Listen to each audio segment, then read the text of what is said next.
x2w2 plus xmwm। सो ये first step है। Second step के ऊपर इस रिजल्ट के ऊपर हम एक एक्टिवेशन फंक्शन अप्लाई करते हैं। ये एक्टिवेशन फंक्शन डिसाइड करता है आगे क्या जाएगा। तो थर्ड स्टेप के ऊपर जो एक्टिवेशन फंक्शन की आउटपुट है वो हम आगे पास करते हैं। So this should be clear to each one of you. We have 41 participants. It is a three-step process. In first step, we are finding cumulative sum. In second step, we are applying activation function, and in third step, we are sending the output to the final node. So let us discuss about activation function. तो आज के session में हमारा objective था activation function को discuss करना। तो जैसे यहाँ हम देख रहे हैं कि जो भी वैल्यू मिलती है विच इज क्यूमुलेटिव सम, इसके ऊपर एक फंक्शन अप्लाई होता है। तो ये फंक्शन कौन कौन से हैं? ये फंक्शन, एक फंक्शन है मेरे पास जिसको मैं बोलता हूँ threshold function. So this is the value of x, जहाँ मैं ये क्यूमुलेटिव सम है इसको मैं एक्स कह रहा हूँ। क्यूमुलेटिव सम जो वेट और एक्स को मल्टीप्लाई करके मिल रहा है। सो अगर ये क्यूमुलेटिव सम एक particular value which is zero, let's suppose, तो अगर ये cumulative sum less than zero है तो आउटपुट के ऊपर जीरो पास करते हैं, नहीं तो वन पास करते हैं। इन सिंपल वर्ड्स जो आउटपुट है हमारी वो बाइनरी है, या जीरो प्रोड्यूस करेंगे या वन प्रोड्यूस करेंगे। तो अगर ये वैल्यू एक पर्टिकुलर थ्रेशोल्ड वैल्यू से लेस है तो आउटपुट के ऊपर जीरो देंगे, और अगर वो वैल्यू उस थ्रेशोल्ड वैल्यू से हाई है तो हम वन प्रोड्यूस करेंगे। किस वैल्यू की बात कर रहा हूँ? क्यूमुलेटिव सम की। So if our cumulative sum is less than 0, we are producing 0. If it is more than 0, we are producing 1. So this is the idea. If it is less than 0, 0. If it is greater than 0 or equal to 0, we are producing 1 in the output. तो activation function मैंने यहाँ ये बताया था, ये decide करता है कि आगे क्या जाएगा। तो मैं ये कह रहा हूँ कि अगर इनका क्यूमुलेटिव सम x1w1 plus x2w2 plus xmwm ये जीरो से अबव है तो हम एक पास करेंगे, और अगर ये जीरो से लेस है तो हम जीरो पास करेंगे। तो आउटपुट के ऊपर या जीरो जाएगा या वन जाएगा। कौन डिसाइड करेगा? ये एक्टिवेशन फंक्शन डिसाइड करेगा। So instead of passing any continuous value we are just passing zero और one. So when we only pass zero और one in the output, then this concept is called as threshold function. तो threshold function सिर्फ binary value आगे pass करता है। We have one function called as sigmoid, जिसमें जो cumulative सम आता है उसको हम इस फॉर्मूला में यहाँ फिट कर देते हैं, e raised to power minus x। x क्या है? Cumulative sum. तो उससे जो एक तरह का सिग्नल मिलता है, एक वेव फॉर्म जो मिलती है which is a smooth curve, that is information will be passed. So it is not actually you can say a binary output. This output always vary between 0 and 1, and it is like a smooth curve. तो जितनी भी values हैं input की, that will be skewed between 0 and 1. तो ये उन सारी values को 0 to 1 के बीच में skewed down कर देता है, so that कि कुछ values बहुत बढ़ ना जाए और कुछ वैल्यू बहुत कम ना हो जाए, तो उनको एक ही स्केल में रखता है 0 to 1 में। तो sigmoid function is very commonly used, and the advantage of this sigmoid function is that ki it always keep the output in the range of 0 to 1। जो भी values आए आपकी वो 0 to 1 में scale down होके ही आगे पास होगी। तो एक तरह से ये normalize कर देता है सारी values को, या feature scale कर देता है। So इसलिए sigmoid function हम काफी commonly use करते हैं as a activation function.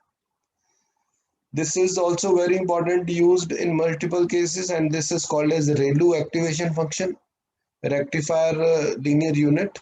So RE for rectifier and linear unit.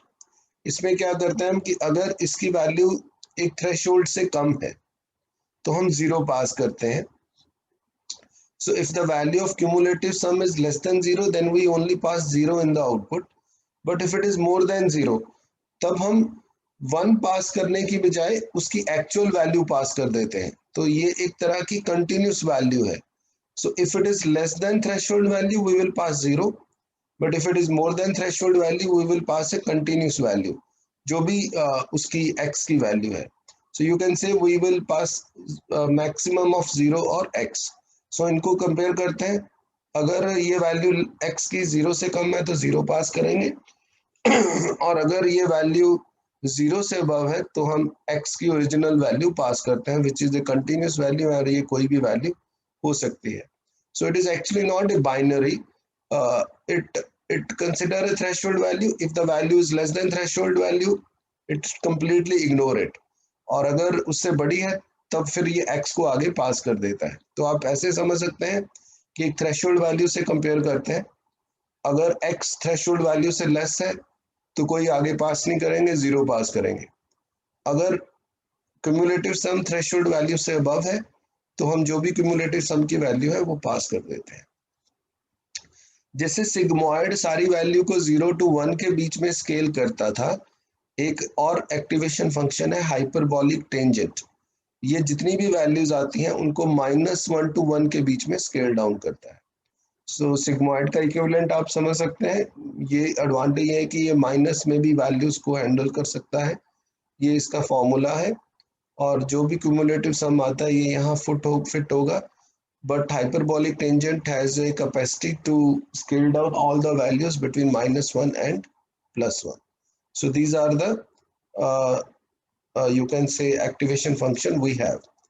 सबको समझ लग गया? कोई डाउट है किसी को तो you can ask me any question. So activation, yes. Sir मैं पूछ रहा था कि जैसे आपने इसमें बताया सॉफ्ट में नहीं, कौन सा था अभी? हाँ जी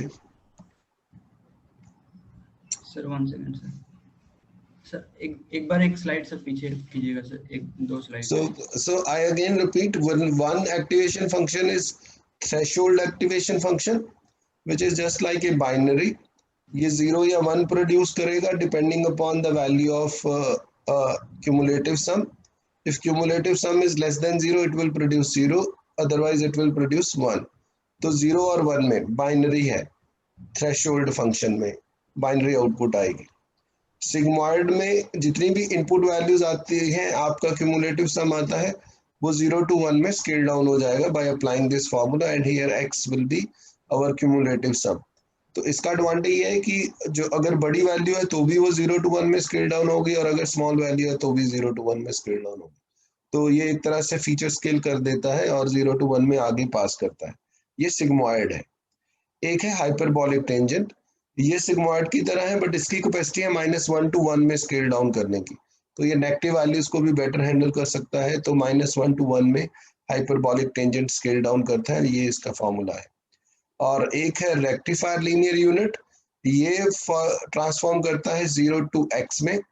अगर वैल्यू थ्रेशोल्ड से कम है तो 0 आउटपुट आएगी, और अगर वैल्यू थ्रेशोल्ड से अबव है तो जो ओरिजिनल क्यूमुलेटिव सम है वही आगे पास कर दिया जाएगा. तो you can conclude we have 4. One is threshold, which is binary 0 or 1. Another is sigmoid, skewed all the values between 0 and +1. Hyperbolic tangent -1 to 1. And another is ReLU, which is 0 or x. So these are 4 activation functions. Yes, now you can ask me any question. Sir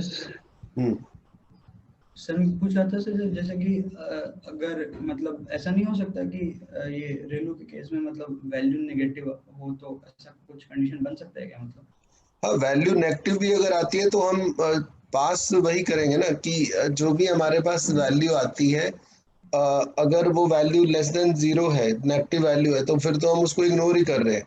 so अगर एक value positive है then only we are passing the value of x in this case. तो अगर वो negative है तब हम इसको इग्नोर कर देंगे. यस. तो इस तरह से हम ये डिसाइड करते हैं कि कौन सा एक्टिवेशन फंक्शन अप्लाई करना है, और उसकी बेसिस के ऊपर हम आगे जो फाइनल आउटपुट है वो प्रोड्यूस करते हैं. So this is the case. Now try to answer me one question कि यहाँ पे मेरे पास इनपुट नोड है और मैं चाहता हूँ कि जो आउटपुट है वो बाइनरी में आए, कि आइदर 0 और 1.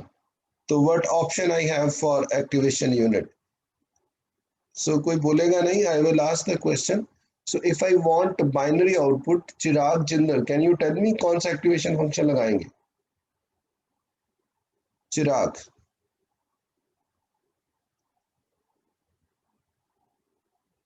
चिराग Jindal. which activation function you have to apply?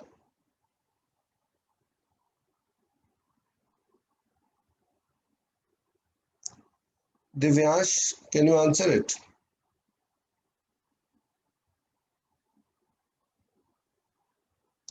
Divyansh, Gautam Tareja,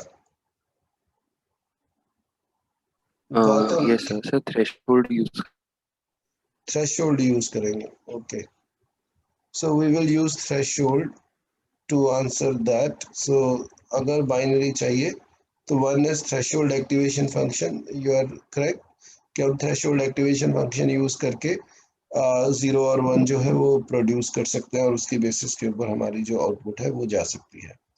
और अगर मैं ये चाहता हूँ कि जो मेरी रेंज है बाइनरी चाहे ना हो बट जो रेंज है वो 0 to 1 में रहे. So if I want that my range should be between 0 and 1, then what activation function I need to select? So again I will ask the question. No one should answer. Nikhil Singh, can you answer it? तो अब मेरा question है कि मैं चाहता हूँ कि जो रेंज है वो 0 to 1 में रहे.